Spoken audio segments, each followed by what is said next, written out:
Hey, can you find a water bottle for me? Something so simple. Good afternoon, Max Brantley with the Arkansas Times on Thursday, February the 8th. Well, you know they say elections have consequences. We're starting with some big news today.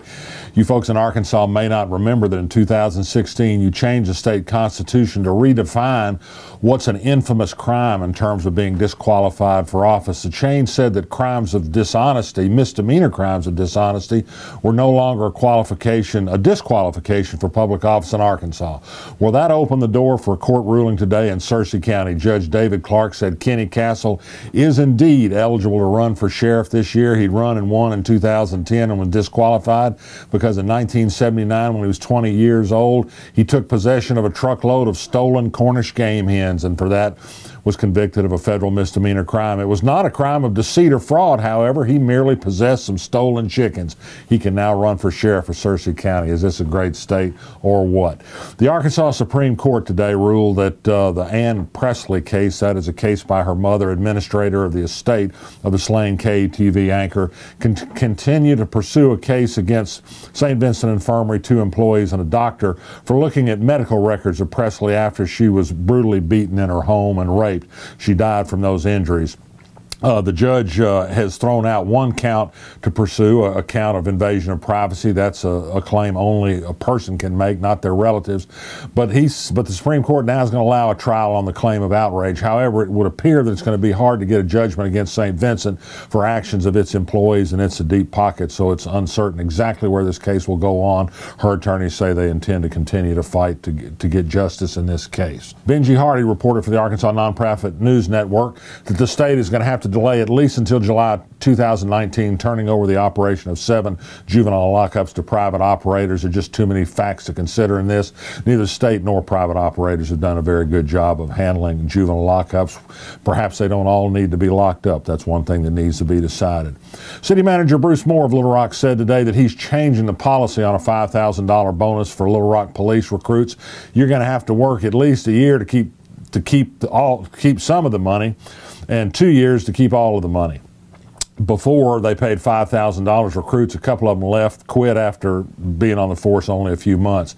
Now, if you leave in the first year, you got to pay the $5,000 back. Second year, you got to pay $2,500 back. That's probably a good idea.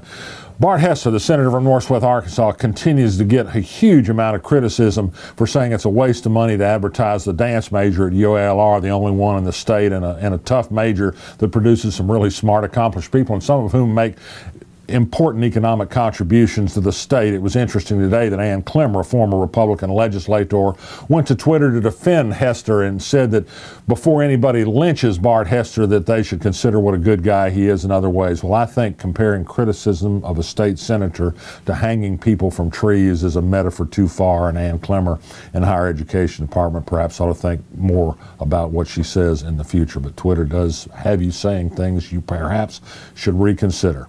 The North Little Rock School District is investigating a case Monday in which a school security guard at North Little Rock High School manhandled a student.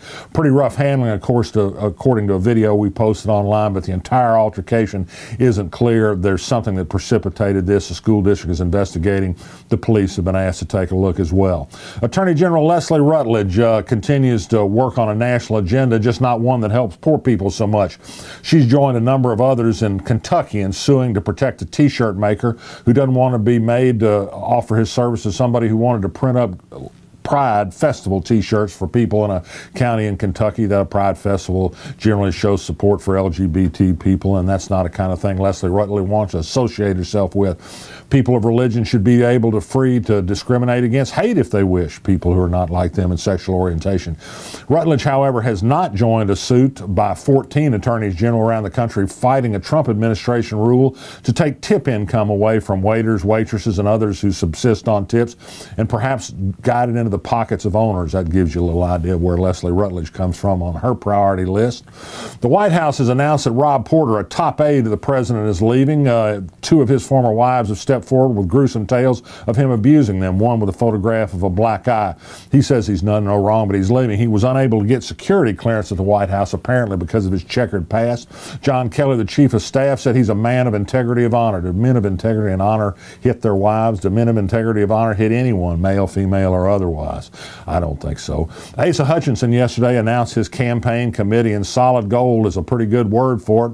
There are a number of millionaires on the list, at least 2 billionaires. I think he'll be able to raise plenty of money. Also noted, of the 20 people named, all 20 happen to be white people, and 19 of them happen to be men. That gives you a little idea who's running the show in Arkansas these days. Maybe not who all's voting, however. If that's not a message to resist, I don't know what is. I'm Max Brantley. I'll be back tomorrow.